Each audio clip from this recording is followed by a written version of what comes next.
after those guys, venture capitalists, and legal part out of it is about VC investment agreement. So this is the goal of both sides of a startup, of participants of this company, so that their relation one day come to VC investment contract, and it is concluded, signed, and closed. So before starting my short presentation, I'd like to ask how many of yours have never participated in VC investment contract? Okay, so the bigger part, so it's good. So this presentation is for you. I will briefly run through the main clauses of it, in my opinion, which are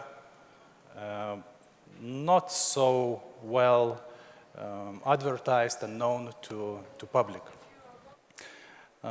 Despite that, the topic is what should you not agree, it was quite hard for me to think such clauses, to think of such clauses. So I decided that you should not miss them, those clauses that I will present to you. So this is important that those clauses would be discussed and included into the agreement. So let's go.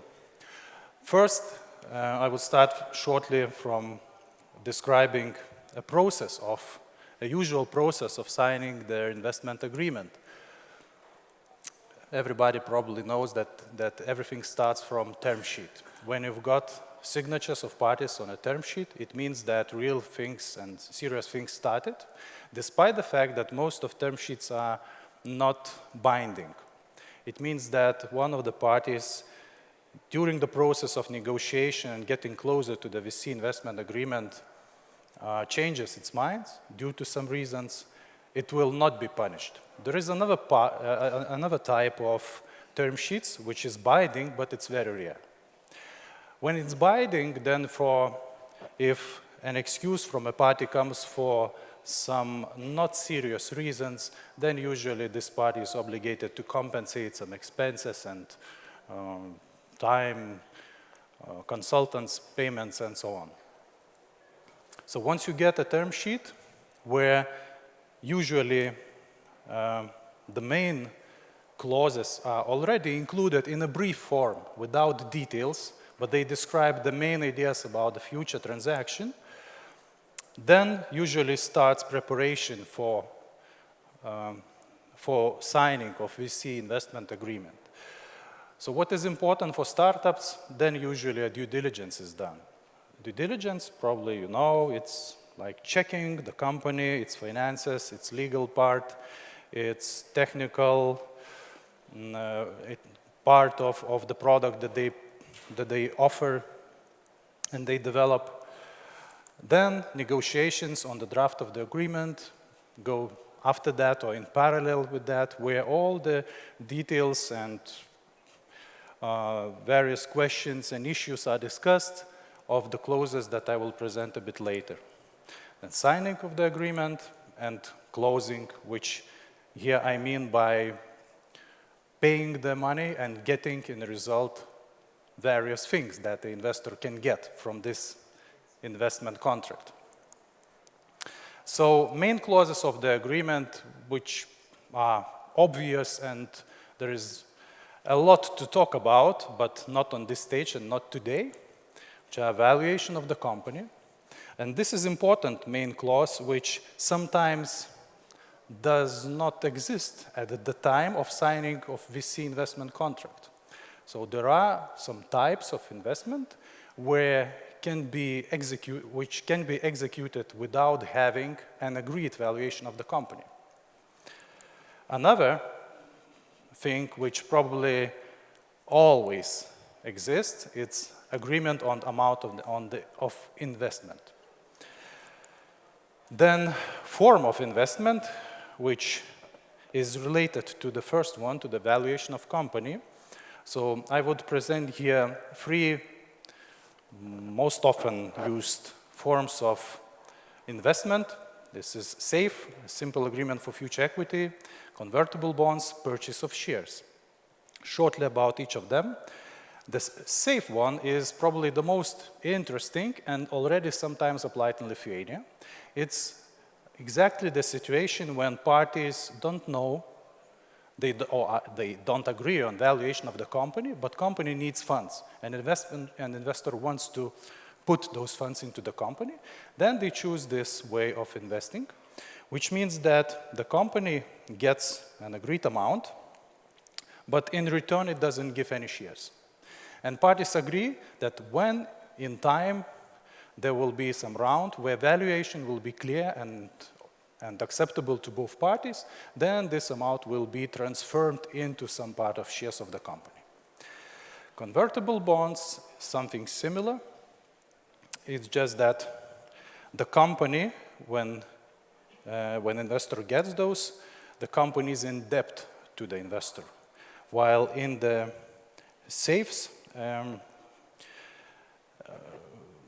the company has no debt to investor, and if the round doesn't happen, in Lithuanian law, we try to make it that those money, they just stay with the company and they do not have to be returned.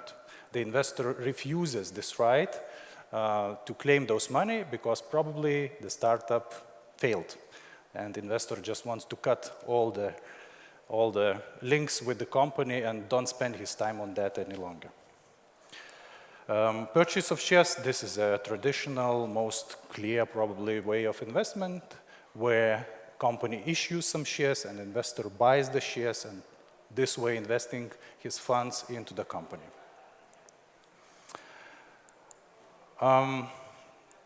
Then I divided next clauses in two perspectives. Those which are important from investor's perspective and then from startup's perspective. Some of them are the same, it's just that different explanation can be used for each of them. For example, investor's participation in the management of company. Investor's interest is to control or to secure his investment by controlling activity of the company, day-to-day activity of the company, and usually they put some representative into one of corporate bodies of the company, usually it is a board. For a startup, on the contrary, it is important not to get too much control because at the end of the day, the startup is those guys who have an idea and they have an obligation to develop everything and to put forward. Reserved matters list and veto right, it is related with the investor's participation in management, since usually investor gets a minority of shares. So according to the law, they do not get good chances or wide rights how to control and be his voice to be heard in, for example, shareholders meeting. So usually parties agree on a reserved matters list where consent of the investor is obligatory or investor has veto right. It means that he can stop from some actions the company, even having a minority of shares. Reporting rules, it's also related with investors' participation. Reporting rules from the perspective of the startup is, the interest of the startup is that reporting rules would not take majority of startups' time for preparation of reports because the main idea and main task of the startup and the team is to develop the product. And another thing, important one, is commitment of founders, key employees. And their parties agree on bad or good leaver provisions because sometimes obstacles in life, they force some key employees to leave the company. And not always it is a breach of the contract. So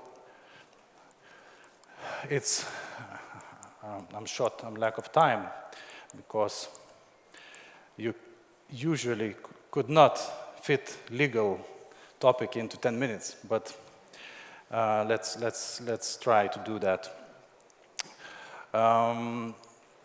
From founder's perspective, from the startup's perspective, I mentioned commitments of founders. They are important also in that in that aspect that for a certain period of time, founders give the obligation to the investor, to the company, to stay there and put their main effort, means to spend most of their time for the startup. And important question is remuneration for that period. You have to agree on that. You have to know that you will be comfortably spending 2, 3 or more years according to the agreement with the investor, and that investor will take care of providing necessary funds for the founders. And when you look down the list, you see that those clauses, we already mentioned it when we talked about investors' perspective, except one, non-competition and non-solicitation. This clause means that investor takes obligation not to invest into other businesses, not to create its own business that would compete with the startup, and also not to play with employees or key people with the company. I mean, trying to attract them to other business of the investor. This clause is not always included into contracts, but I think it is important for founders just to talk and to try to agree about it. I'm already out of my time, so I hope that it was useful at least, and you use this information when you get to your VC investment contract. So all the best. Thank you.